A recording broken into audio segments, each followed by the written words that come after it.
Greetings, every people. Oh, I didn't even get started, and now he interrupts me.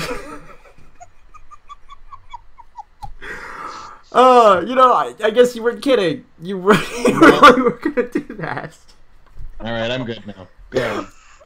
Oh, jeez. Anyways, welcome to Roundtable's magic little podcast series where we take a look at Season 6 of the show, Season 2 of the show, and occasionally where we interview people from the show. My Little Pony Friendship is Magic, you know me. ToonKritic, I got with me my two best buddies in the whole world. We got Lightning Bliss.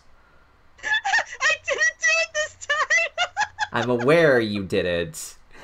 And Golden Fox. Yep.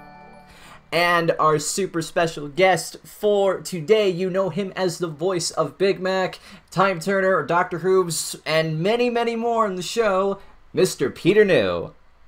Hello. That's where that goes. How are you doing today, sir? I'm really well. How are you guys doing? Pretty good, pretty good. Excellent. Excellent. Alright, so let's get the basics out of the way first. For those that do not know who you are, Peter, would you like to explain to the lovely audience? Well, I mean, you covered the basics that I think your audience might be interested in. I play, I think I'm up to like 30, 35 unique voice characters on My Little Pony. But most principally is Big Macintosh, of course, Dr. Hooves, and Goldie Delicious, and the train conductor. Let's go with him today. That's my fourth. All right. Not sure. So let's get this started with what got you into voice acting. What essentially was your big break? Well, I mean, in terms of a big break, I mean, you don't get a lot bigger than My Little Pony Friendship is Magic. What got me in was just, wanting to be an actor, and for me, whether it's voice or on stage or on camera, it's all the same job. So I was quite happy to be going to auditions in voice world as well as on camera world, and one day I got this audition for My Little Pony. It's this slow-talking horse, the brother of Applejack, and maybe he'll come back, maybe he won't, but here's a little monologue and see if you can make it sound entertaining, but mostly he's just going to say yup. And so I went in and I did that audition, and they said, okay, yeah, great, it's you. And then, like, I remember in the early days, like, they'd bring me back and I'd tweet about it because there was no non-disclosure agreement in the early days. So I was like, all right, they want me back, you guys. But it hadn't really gotten big with bronies yet at that time, so it was all naive and wonderful. Yeah, it was like just the early stages before there were like 20 different brony conventions in like every state now. Yeah. Simpler times. Simpler times when it was just us interacting by ourselves alone with the show. All right, Bliss, I believe you got your question. Sure. Was voice acting something you planned on doing as a career, or did you have other plans before you fell into this? Well, like I said in the last answer, it was something I was interested in doing for sure. I mean, I had a voice demo made and I was pursuing it, but it wasn't something that I specifically planned to go into. But that said, it's always been something I've been fascinated by. I used to work, before I was making a living as an actor, I used to work at a store that's now defunct called Cartoon Corner, selling animation cell art to buyers. And through that, it was actually doing that helped me to learn who was who in terms of like the guys that voice on The Simpsons, and that was when I found out that Mel Blanc was the guy who voiced all of the Looney Tunes, and so my interest in voice acting really developed at that time,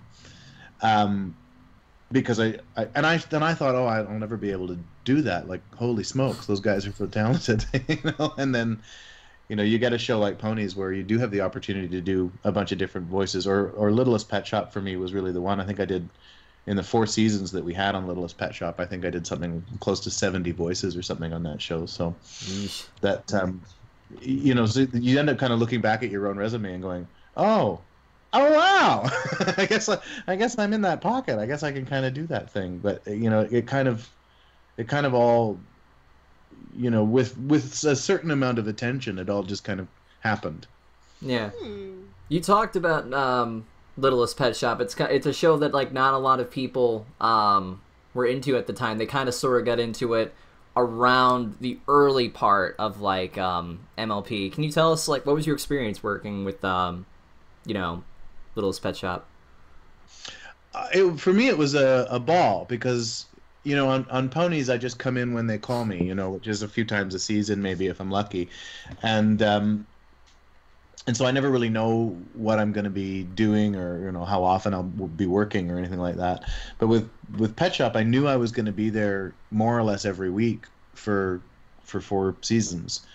And doing more than just my regular guy. Sometimes, you know, there was almost always a guest character that I could do, and you know, they tended to cast other recurring parts out of the existing cast.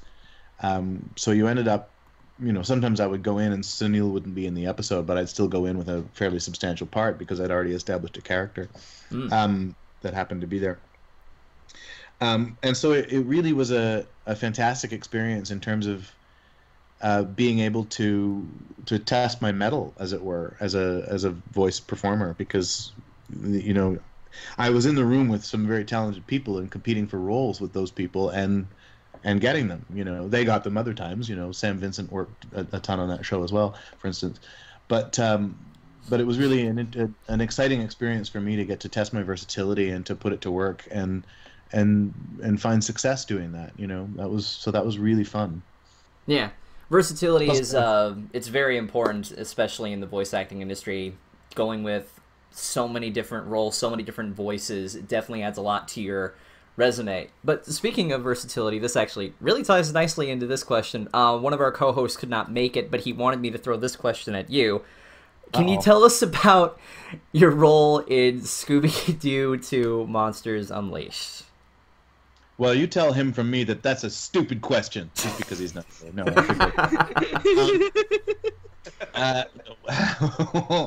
tell you about my role in Scooby-Doo Monsters Unleashed. Well, it was the first time the makeup department required me to shave my hair, and that the hair department required makeup for my balding hair. So that was an exciting development for me. I had to shave all my own hair from the waist up, so that they could put a tattoo on my chest, a fake tattoo of Sarah Michelle Gellar's face, so that I could show it to her, which I did, which was odd, I think, for her, and for me, but we laughed. It's good you can laugh. I don't know what else to tell you. I mean, we had only a couple days on the set because I was not a very big part on it, but. It was fun. I like my buddy Chris Goche and I were these 2 fans, and you know, they really only wanted to cast one guy, but then we both came in and did such a bang up job, and they couldn't really choose, and so they just cast both of us, which was terrific. And I had this joke in my head that I thought it would be funny if we just said our line, because they didn't really split our line up. They just kind of said, "You guys just kind of wing it through here." So we did the first few takes just kind of winging it and whatever, and the director came after about 3 or 4 takes and went, "Yeah, okay, that's fine. Is there anything you guys want to do?" And I'd had in the back of my head that I thought it would be hilarious to do it in total unison, like these 2 guys have like practiced this thing for this moment, and so we did it like that, and the director loved it so much we got another 3 or 4 takes doing it that way. So that's what I think ended up in the cut, which is great fun. And then they just kept us going. They were like, "Yeah, no, we like having you around, so let's bring you back, and you can be in the dance at the end." And so we got to dance to Ruben Studdard singing some song, and yeah, it was fun. It was a really fun shoot. I remember the Canucks and the St. Louis Blues were playing in the playoffs, in the NHL playoffs, and they had flown the guy up from Australia who was doing the voice of Scooby-Doo. To just be offset, to do offset dialogue and stuff, and he'd never really watched hockey, and so he didn't really understand it. And so we sat him down. We went into his trailer and we sat him down and started watching hockey games. And I remember that we were all, he was the most excited about it by the end of the first period. He was just like screaming at the goalies, and this like Australian and sports voice. I don't even know.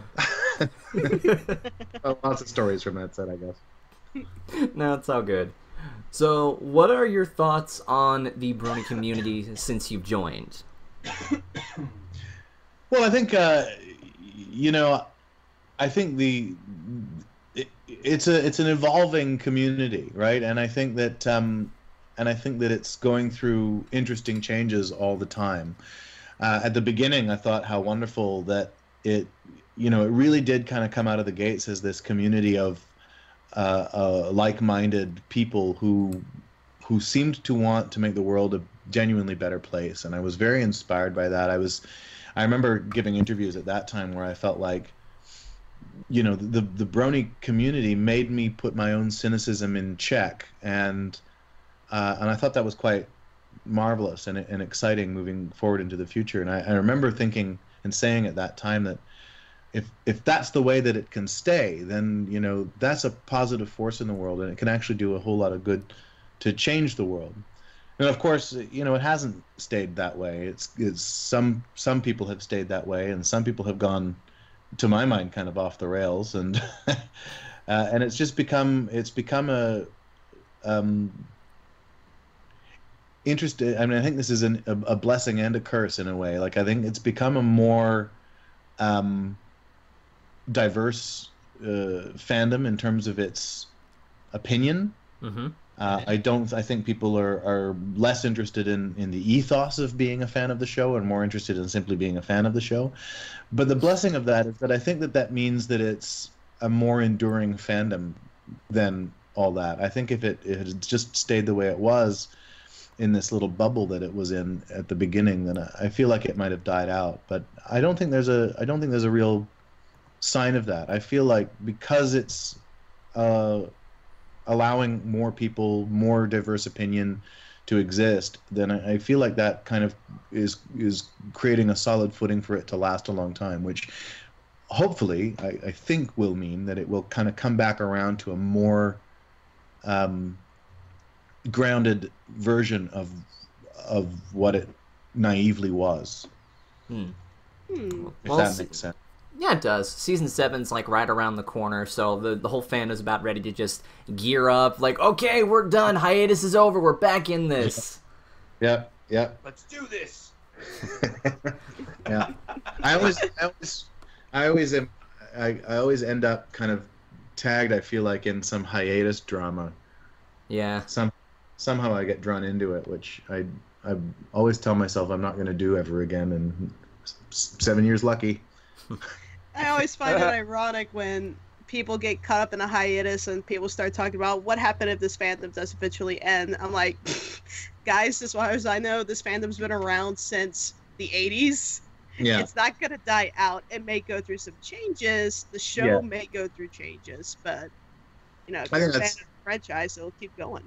I think that's absolutely right. I mean, I think there's a lot of people, myself included, who really kind of, because we became aware of it in Generation 4, and because we were sort of spun out by that love and tolerance message of Generation 4, I think it was easy to forget that, this has had a fan base since 1983 or whatever it is, Mm-hmm. So you're right. I don't think it's about to go away. It will change, and once we're done doing what we're doing, eventually there'll be a new generation, and because that's the way it goes, right? They want to sell the toys, so once we get tired of this particular model, and once this particular model is too difficult to write anymore, then they'll work on a new one, and then there'll be fans of that, or there won't. Just reboot everything, basically. Absolutely. Yep. So I'm gonna pass this off to Fox. I know he's been waiting patiently. He has his 2 questions he wanted to ask, so take it away. All right. Sure thing. Okay. This probably sounds childish asking me this. How do you feel about your character Big Mac having more lines instead of just saying yup or nope all the time? Well, I alluded to this a little bit when I talked about the audition process, the first question. They gave me a monologue to read at that first question, because there was this sense that moving forward through the program, he would be a source of wisdom for Applejack. They had this idea that he was going to be the you know, when she got really embroiled in some kind of difficulty, that she could go to her older brother and he'd say, well, the way I see it, and go on some little monologue about, like, you have your apples and you got your pears, and if you want to have a pear, well, there's no harm in eating a pear, you know, and or whatever it is, you know, and then she'd take that and apply it to whatever the friendship lesson was, you know. So I knew right from day one that the possibility was there that I'd speak more lines. And then on top of that, in the first episode, I mean, my first line is, you know, that's just what I'm afraid of, or something like that. You know, like I have this whole speech about apples and picking them and all this stuff. Like the yups and nopes didn't start right at the very, very beginning in the same way that people have come to know them. So for me, he's always been a character who has the possibility or the capability to talk. So it's not, I love it, in other words, you know, like, I'm quite content with it. Sorry. What? Well, it was a fascinating answer. I'm sorry you missed it. No. It was. I could. Okay, I'll just say this. Whatever happens here, it's going to be uploaded on YouTube, and I can just, you know, listen to it from there and check out my I know. So, yeah. So Okay. your second question, Fox? Right, your second question. Now, like a lot of us are aware that you had more than just saying, you know, yep and nope. Mm-hmm. When it came to voicing legit dialogue, which lines have you had the most fun voicing? Big Mac. Orchard Blossom. Yeah, I was gonna say that's probably one of the best parts. Yeah. Can I just say, if not Orchard Blossom, then Goldilicious, I think were some of my favorite voice acting. In terms of like what Big Macintosh has said, is Orchard Blossom hands down. In terms of anything else, yeah, Goldie Delicious and the Doctor are kind of the tie for me. Like I really was thrilled that I got to play both of those parts, and I have fun doing it. So okay. I always hope that they'll come back. Okay, so if it was still Big Mac and not Orchard Blossom, what would you pick there? Oh well, Big Mac not playing something else. I guess, you know, I mean, for me, it sort of amounts to the same thing in a way, because Orchard Blossom is just a character he's wearing, and the Schmoopy Doos is what I'm going to get to, is you know, just him being kind of, you know, I mean, that's a costume of a different kind, in that it's a, you know, a love potion. He's not behaving as himself in that episode either, but that was also really fun for me. I guess I really am attracted to those roles where a character is doing something outside of its normal thing, you know, like some of my favorite Sunil stuff is the same stuff. Like there's an episode of Littlest Pet Shop where the pets decide, you know, Russell's favorite soap opera is on, and they accidentally record over it or something, and so they decide they're going to enact it for him so that he doesn't fall behind. And it's called The Duchess of Lancashire Lane, and Sunil decides that, you know, he casts it all out, and he decides that he's going to play the Duchess himself, which of course means that I have to play the Duchess, but I have to play the Duchess as Sunil playing the Duchess, and that kind of sort of meta, like, two-step character is really entertaining for me. So you also are the hardest. The Schmoopies were really difficult too. They were lots of fun, but they were difficult. I can imagine. Like Hearts and Hooves Day is probably one of the more interesting Big Mac episodes. Mm-hmm. So, Oh yeah.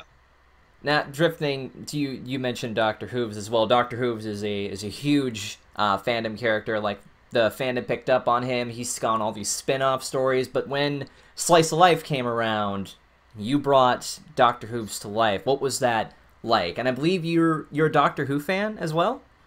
I am, yeah, for sure. They took me aside ahead of, like, the week prior. I guess I was in the week or two prior recording something else, and I remember, like, for whatever reason, I guess we were out to lunch or something, and I remember walking back to the studio with Jim Miller, and Jim saying to me, so listen, we want to bring you in as the Doctor character in next week, and you know, we want it to be as, you know, as Doctor Who as you can make it. And I said, okay, that's great. And he said, but one thing though, we are entertaining the possibility of maybe getting David Tennant to try and do it because he's in town shooting something else. Now, I don't know what happened with David Tennant and whether they even asked him or whether they decided what I did was fine or whether he said no or whether he priced himself out or I don't know what, I don't know what the story was with David Tennant, but I just decided that, okay, look, David Tennant or me, it's going to be one of us. So I figure, A, if I lose the part to David Tennant, that's all right. And B, if I'm going to go up against David Tennant, I better try my best to sound as much like David Tennant as I can. Indeed. And I'm not one of those voice actors that is an imitator, So I just did my best. And to that end, I took the script and I looked at it, and I know Mitch is not a Doctor Who fan, so he kind of wrote the Doctor to be Doc Brown from Back to the Future. Right, and, same Doctor in his mind, so. Yeah. So he didn't put any of the, I had changed a couple things to make the rhythm of the line sound a bit more British. I added stuff like, allons-y, because I know that's a Tennant thing. So I just threw that in at a certain point. And I also made sure that I was trying to deliver certain parts of the script in ways that were rooted in things that happened in the Doctor Who show. For instance, at the end of Slice of Life, when he's trying to figure out what makes the those special fireworks ignite, and he has that moment of yes, love is the key, or whatever it is. I took that straight from that end of the "Are You My Mummy" episode, where Christopher Eccleston has that moment of yes, for once, everybody lives once in a while. That's just that jubilation that he feels, and I thought, oh yeah, no, I'm going to put that moment in, and so I tried my best to do those kinds of things to really bring it into the Whovian world as much as I possibly could. And again, I don't know whether they just loved me or David Tennant said no, or how I ended up with the job in the end. But it's just one big mystery. Yeah, it was a real thrill. It was a real thrill to find that not only did I get to do it, but that they kept it. So that was really awesome for me. I gotta ask though. I have a friend who's a huge Doctor Who fan and not so much a Pony fan, who, when he found out I played Doctor Who on the Pony show, went and watched that episode and then came back to me and was just like, as far as I'm concerned, you're Doctor Number or whatever. So I was about to say, I had no idea you voiced the Doctor Who's. I had no idea. I could not recognize a lot of people don't. I don't know what it is. I guess, It's the accent. Yeah, okay. I have to ask though, who is your favorite Doctor? I mean, I've been watching the show since the 70s. So it's a tough call because there's a lot of them now. And it's one of those things for me where it's sort of it depends on my mood a lot. I really, really liked Eccleston because I liked his darkness. But then I really enjoyed Tennant because he brought a lot of the Doctor's clown back without making it stupid. But he didn't really have a handle on the darkness as much, and I missed the darkness with Tennant, even though I really enjoyed his performance. And then at first, I didn't really get Matt Smith, but then by the end of Matt Smith, I thought, no, this guy has it. He's got the clown and he's got the darkness. He's really good, and so I'm tempted to say Matt Smith, but then I always did like Tom Baker, and then I always did like John Pertwee, and so I don't know. It's a really hard question. No, it's understandable. Fun fact, actually, it's because of the Doctor Who's character. What are they referring to? And I looked up Doctor Who, and it's because of that I actually became a Whovian. Oh, good. Well, I'm glad you became a Whovian. Yeah, Matt Smith is my favorite, and always will be. So, on a more silly note, so you've been to a lot of conventions since probably near the first BronyCon, I want to say. I was at BronyCon in 2012 in New Jersey, yeah. Now, on the con scene, usually if there's shenanigans, it's probably involving you and Jen Blake. And I think there's something that I've noticed that I've wanted to ask for a while. Can you explain what TubCon is? Oh, sure. That's not a problem at all. I met Jen at BabsCon, I guess 2 years ago, and in San Francisco, and we just hit it off. Like, we really got along right away, and we were both kind of hanging around the con hotel, you know, looking for a place to have a drink and talk kind of privately.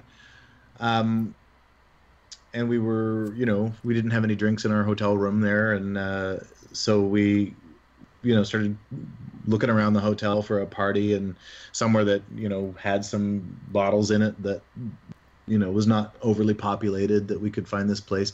We found this room that had a bunch of bottles in, and so we thought we'd hang out there for a little while, and it started to get kind of busy, and, you know, our attention starts to get split, but we really just wanted to have this conversation we were having.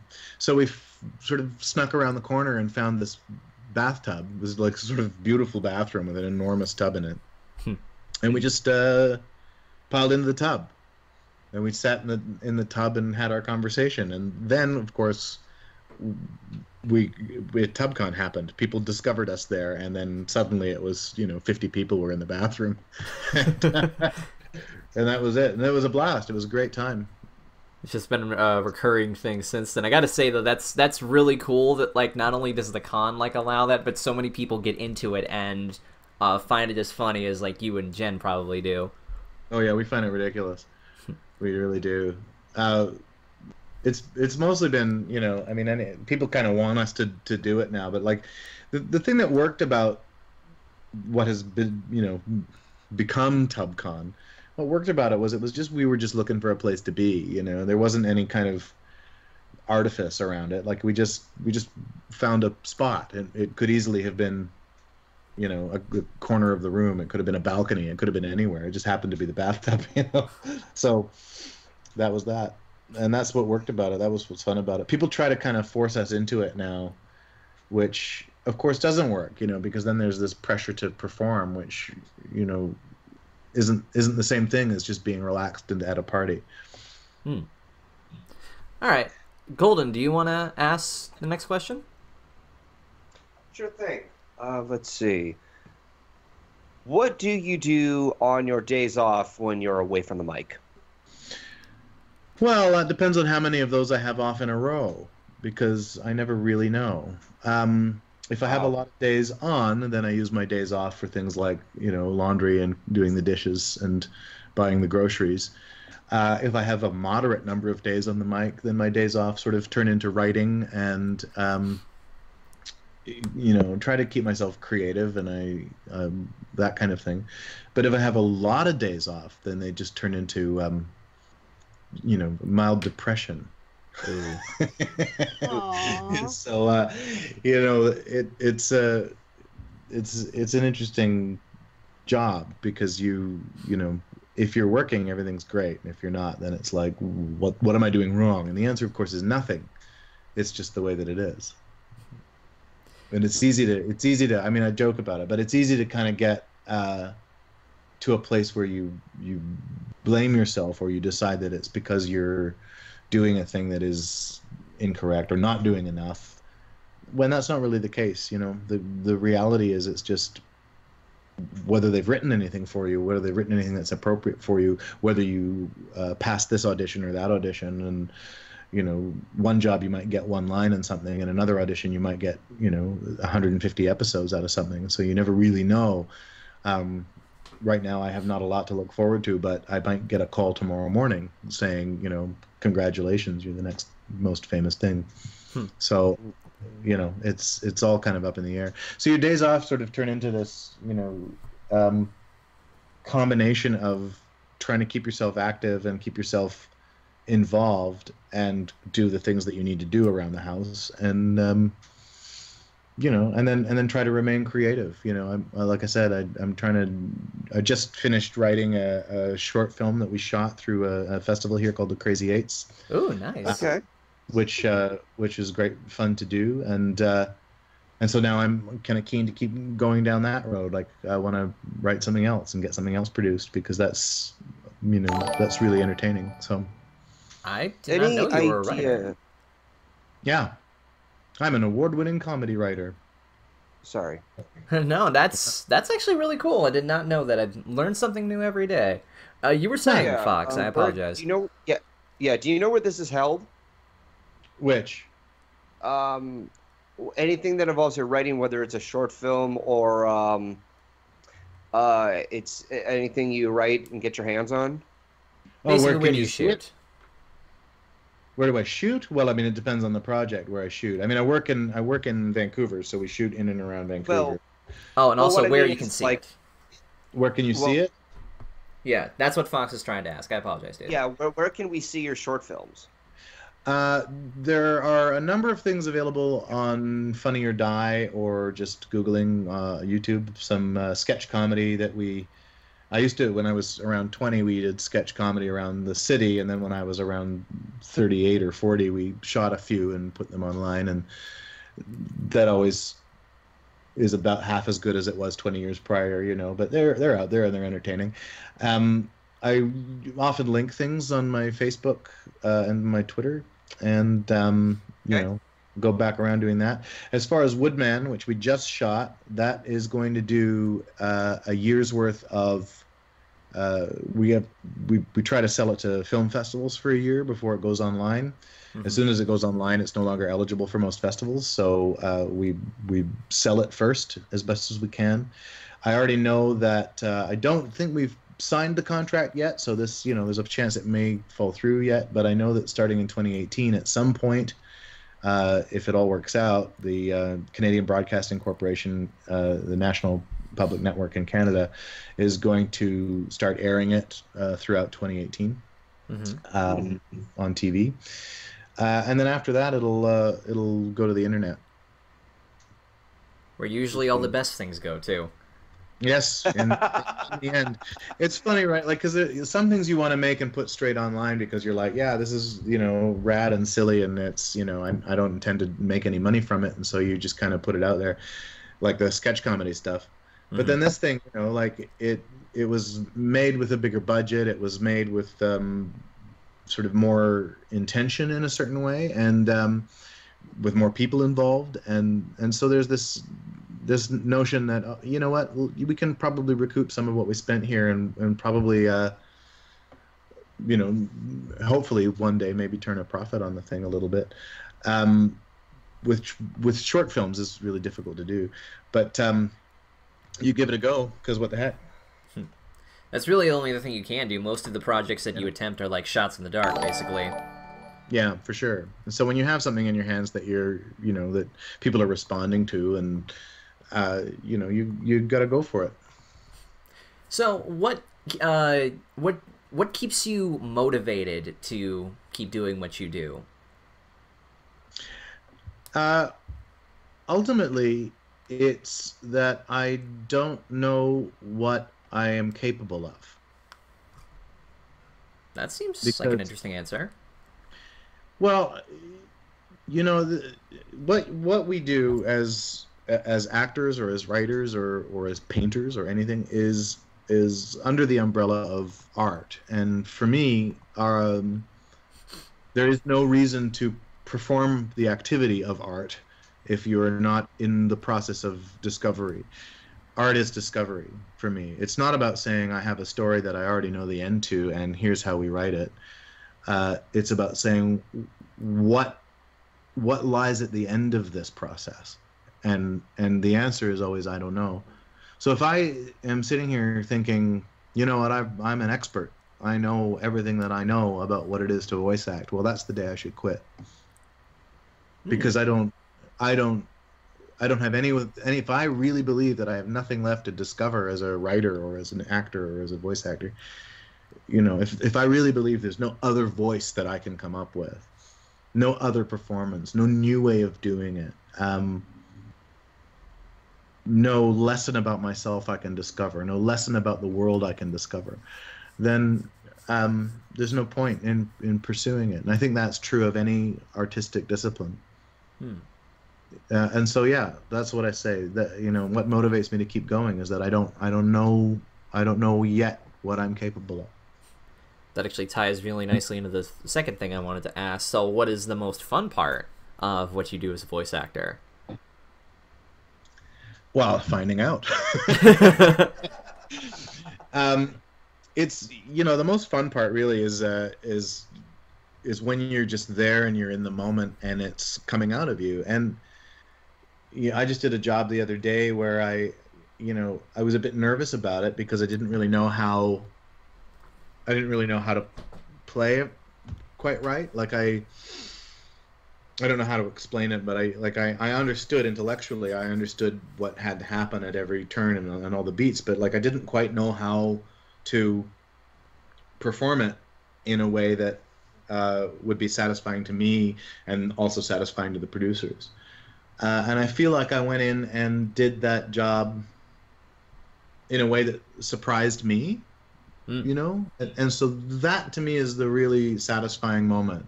Because there are so many days where you go in and you're like, yeah, it's just routine, blah, blah, blah. Yep, there it is, and it's the same old thing, and there's sort of nothing new about it, and that's really a bit dry. So it was really exciting to come in and have this particular job and not quite know where it was going to land, and yet master it on the fly, and that's sort of this. It's a kind of magical moment when that happens, Yeah. I think the most fun part, I think about what the three of us do, is not just interacting with the fans, but also we have formed such a unique chemistry, a unique tightness as a family, to where, like, even if we don't have anything to talk about, because we do this weekly, and sometimes we wonder, well, what are we going to do this week? Sometimes we just sit around and just talk, and we think, what, this would make a great roundtable.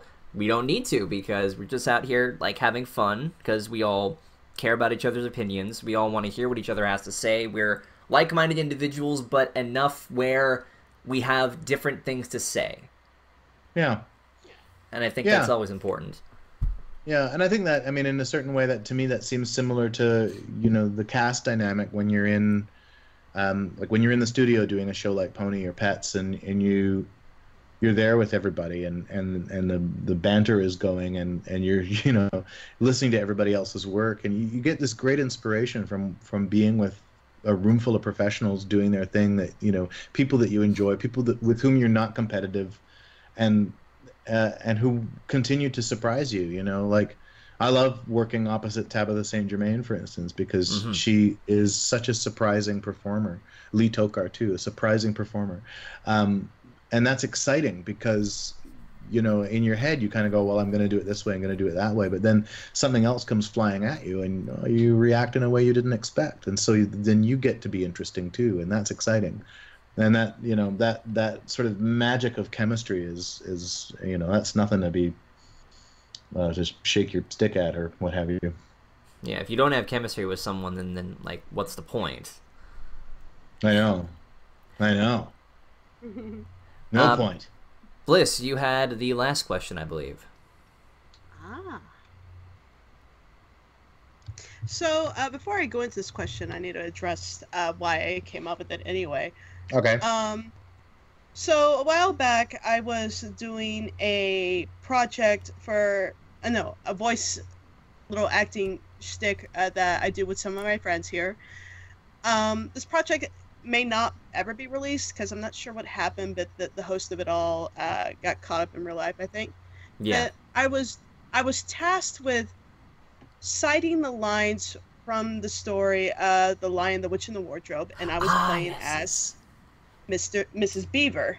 Mm-hmm. Now, I want to point out I have absolutely no voice acting experience. I really don't have any acting experience. I went to theater in high school. That's about it. Okay. So, and I was tasked with doing these lines, and she asked me to redo each line 3 times in a British accent as best as I could. I'm going to tell you right now, my British accent is atrocious. It really is. I'm sorry, Bliss, but... Jolly good, Governor. I will tell you right now, lot, that if you are not listening to Mrs. Beaver at this very moment, I will... You sound Dutch. I'm sorry. A little bit. You sound a little more Dutch than you sound English. Yeah, I can't do an accent to save my life. So Well, you can. You can do a Dutch.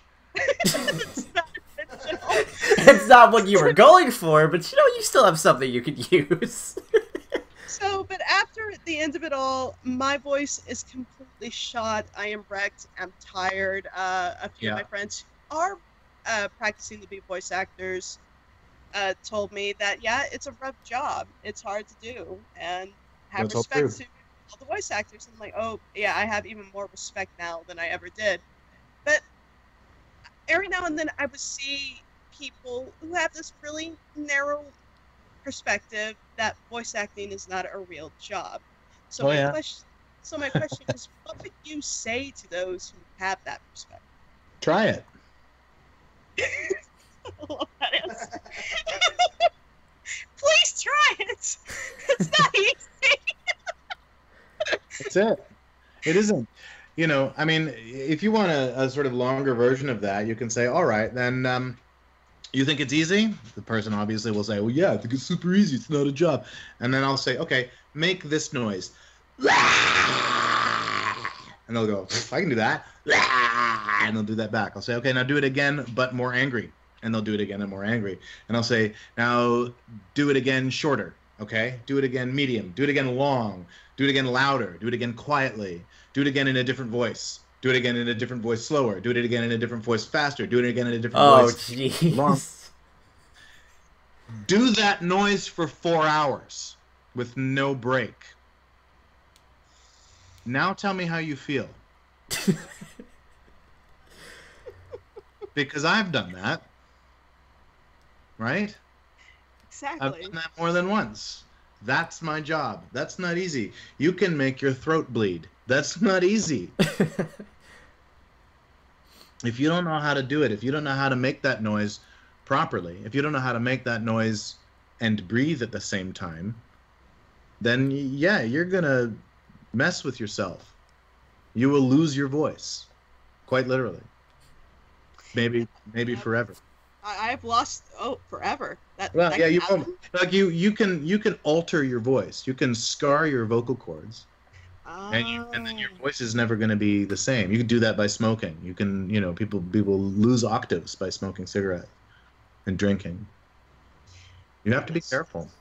Indeed. I mean, I've had moments twice in my life. One was recently, and the other was a few years back, where I used to work at a daycare. So you're talking a lot, trying to keep the kids calm, and I think I caught a case of bronchitis, and that changed into I can't remember what it's called, but it basically meant there was stuff on my vocal cords, and I was talking, but nothing was coming out of my mouth. Yeah. I can tell you right now, that is terrifying. The fear that you may never nobody will get to hear your voice again. Yeah. No, Yeah. Sorry if I interrupt. I've had a similar... Yeah, go ahead. Go ahead, Fox. Yeah. I had kind of the same issue a few years ago where after somewhat of a family dilemma, I should say, I was eventually alone in the house, and I pretty much tore my room apart in anger. I was having a huge rage, screaming at the top of my voice in frustration of so many things, in which it would take way too long to explain. But I was screaming for like a good 5 minutes.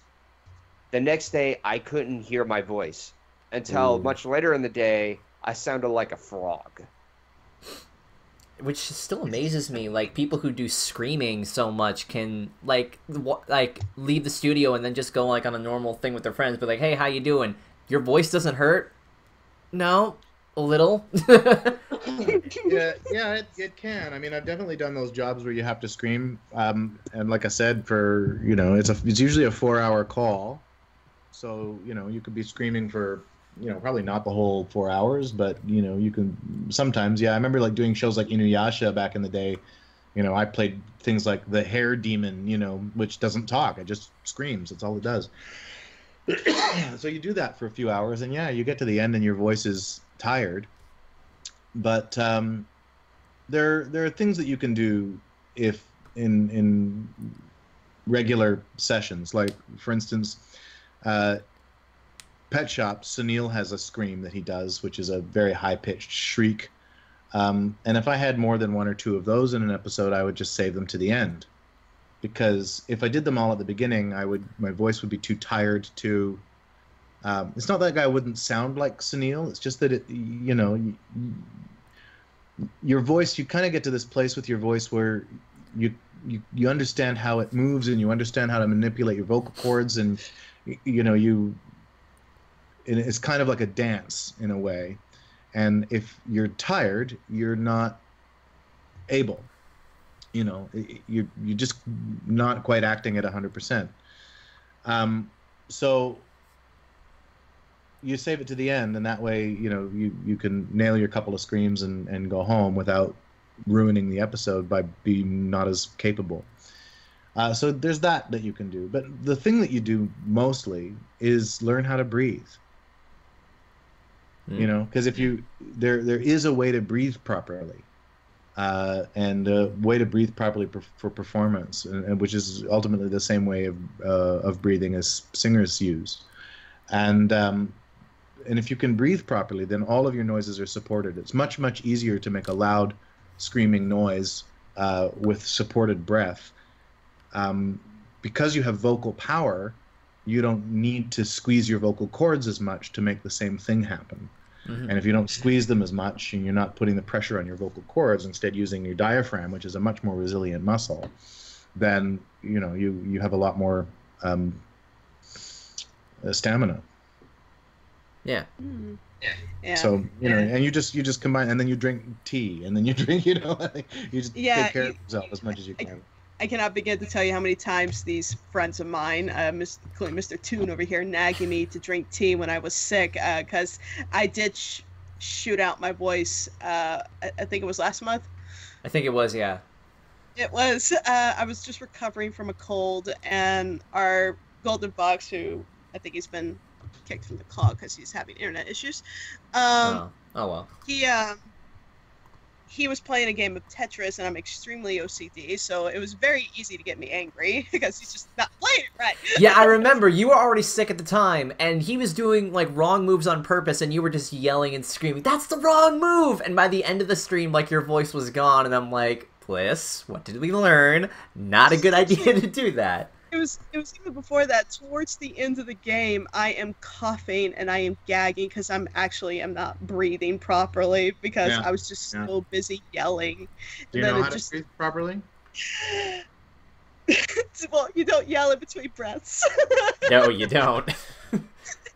Are you sitting right now or standing right now? I'm sitting. Sitting. I want you to do something. I know nobody can see this, but I want you to stand up and take a deep breath. And then let me know when you're done. All right. Okay. Did that seem like a regular deep breath that you're used to taking? Yeah. Okay. I want you to do it again. This time I want you to pay attention to your shoulders and your gut. Okay. Same breath again. Yeah? Done? Yeah. Okay. What happened to your shoulders? They dropped. Okay. And what happened to your gut? It felt more relaxed, I think. Okay. Here's the thing. If you're breathing properly, your shoulders should not move. Okay. And your gut should expand on the inhale. Oh, I see Right? what you're saying. Okay, I see what you're saying. Yeah? Yeah. So this is how, like, if you're falling asleep at night, that's how your body wants to breathe anyway. You breathe in with your diaphragm because your lungs are not in your chest, right? They are partly in your chest, but they're partly below. You go down as like further than your rib cage, right? Yeah. So you can fill all of them by breathing with your gut, and that also grounds you. It also connects you to your body, and it also supports your voice. You have a whole lot more power and a whole lot more control over your voice if you're breathing in that way. It's a lot easier to do that when you're standing up, which is why I asked you to stand, but you can also do that while you're sitting down once you're practiced. So I am learning something. Learning. Everybody learn. Learn. Voice acting helps too. This will help when I'm voice acting my character. It's fun though. Character does a lot of screaming. It is fun though, Bliss. So because we like when we do our projects and our videos, like that's kind of voice acting right there. Especially when we try, different things. Like me, I'm not a professional voice actor like some of my friends, but I know how to do voices. I know how to do really good voices like this too. Hey, how you doing? But I don't think I'm cut out for like the professional stuff, because just listening to all this, I'm like, yeah, this would drive anyone insane. But at least it would be fun doing it, and I think that's what matters. It is fun. Well, if anybody out there wants to learn any more, I do classes. So do you wanna plug that here? Yeah, I'll plug that. I'll do one-on-one Skype classes, which you can, if you email merch@peternew.net, you can ask questions about that. If you forget that, find me on Twitter or through my Facebook page, and we'll steer you the right way. It's $50 per hour. It's not bad. And I will meet you at whatever level of experience you're at. If you've got nothing, I can help you start. And if you've got a bunch, I can help you improve.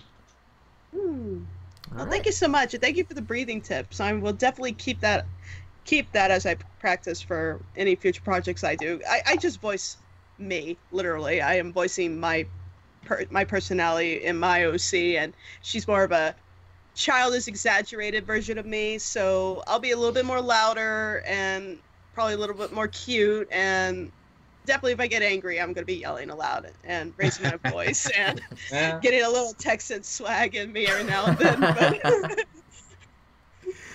all right, I think that's actually a good place to end this. We've been at this for like 50 minutes. Okay, this went a little longer than I thought, but no, it's I'm a blabbermouth. I don't get to say a lot on the show, so I talk a lot when I get the opportunity. No, but that's cool though. We really do appreciate this. Yeah. Well, so do I. Thank you for having me on.